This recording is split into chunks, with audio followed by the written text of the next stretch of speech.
নমস্কার। আজকে ছায়াগ্রহ নিয়ে আলোচনা করব।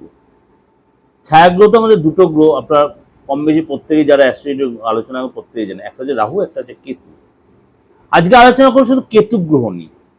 কেতু গ্রহ এই মুহূর্তে বসে আছে সিংহ রাশিতে।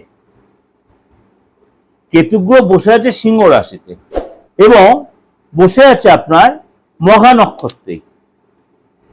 মঘা নক্ষত্রের দ্বিতীয় পাদে, অর্থাৎ দ্বিতীয় চরণে, সেকেন্ড ফেজে, যে নামে বুঝতে ভালোবাসা। এই কেতু গ্রহ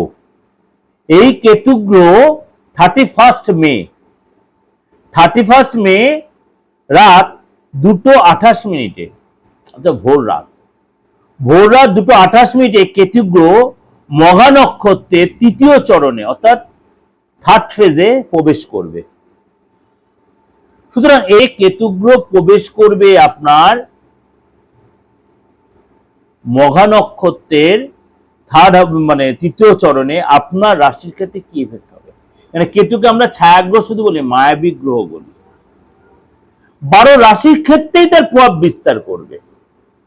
আমি বলি যখনই কোনো গ্রহ যখনই রাশির ট্রানজিট হোক, নক্ষত্র ট্রানজিট হোক বা চরণ ট্রানজিট হোক, যাই হোক, 12 রাশির ক্ষেত্রেই তার 12 রাশির বাইরে কোনো বিশ্ব সংসারে কিচ্ছু নেই। আপনার রাশি জানা থাকুক আর নাই থাকুক, আপনার ডেট অফ বার্থ জানা থাকুক আর নাই থাকুক, আপনার নামটা আছে, আপনার হাতটা আছে, আপনার ফেসটা আছে, আপনি অবশ্যই আপনার রাশি আর লগ্নটা জেনে নেওয়ার দায়িত্বটাও আপনার আছে। তাহলে আপনি অনেকটা নিজেকে সমাজে সেটিং করে নিতে পারবেন। কেন পারবেন বলি, প্রত্যেকের মানে অ্যাস্ট্রোলজি এখন ডিপেন্ডেন্ট। আপনি মানুন আর নাই মানুন, আপনি অ্যাস্ট্রোলজি না মানলে আপনার সূর্য গ্রহ, চন্দ্র গ্রহ এইসবগুলো আপনি কোনোদিনও তার এটাকে মানতে আপনি অস্বীকার করতে হবে। অ্যাস্ট্রোলজি, অ্যাস্ট্রোনমি, কেউ বলে এটা তো অ্যাস্ট্রোনমি, আমি না, হ্যাঁ, অ্যাস্ট্রোলজি আর অ্যাস্ট্রোনমি অঙ্গাঙ্গে হয়ে জড়িত, সম্পূর্ণটা বিজ্ঞান ভিত্তিক। যে এই যে কেতু গ্রহ এই সময় কিন্তু আপনার রাশির উপর কি প্রভাব বিস্তার, অর্থাৎ কেতু গ্রহ মঘা নক্ষত্রের তৃতীয় চরণে যে প্রবেশ করে আপনার কি প্রভাব বিস্তার করে, চলুন তো একটু আলোচনা করি। ধনুরাশির জন্য এই গোচর আপনার জন্য কিন্তু তৃতীয় পদে মঘা নক্ষত্রের তৃতীয় পদে গোচর আপনার কাজের জায়গাতে ডেভেলপ করবে, আপনার ঊর্জা বাড়বে, আপনি চাকরি বাকরি পেতে পারেন। আপনি যারা কোনো রিসার্চ লাইনে আছেন, কোনো গোপন কাজে, আপনি সিবিআই, আইবি এরকম কোনো ডিপার্টমেন্টে আছে, আপনি কোনো প্রশাসনিক দপ্তরে আছে, আপনার ডেভেলপ করবে। আপনি কোনো গোপন কাজের মধ্যে ইনকাম করেন, সেখানে উন্নতি হবে। গোপনীয়তা মেনটেন করেন, সেখানে আপনার ডেভেলপ করবে।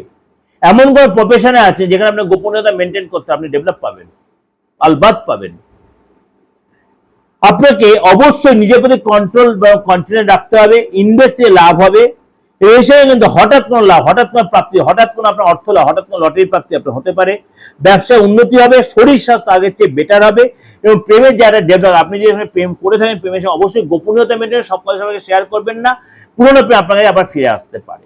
এটা একটা ওভারঅল আপনাদের যে প্রেজেন্টেশন দিলাম, অবশ্যই আপনাদের মিলছে বা মিলবেই। কেন এই যে কেতুর এই নক্ষত্রের যে চরণের যে গোচর, সেটা আপনার জন্য যেসব রাশিগুলো বললাম অবশ্যই ডেভেলপের জন্যই বললাম, বা যাদেরকে একটু সতর্ক থাকবেন, ভালো থাকবেন। উপরওয়ালার কৃপা নিয়ে অবশ্যই আপনি যে ধর্মের, যে সংস্কৃতির লোক, প্রত্যেকের জন্য বলছি আপনাদের ভালো হোক, এটাই চাই।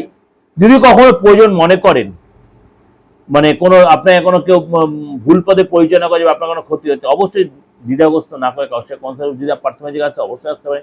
অপরিবর্তিত নাম্বার 89110733259433960106। নমস্কার, ভালো থাকুন।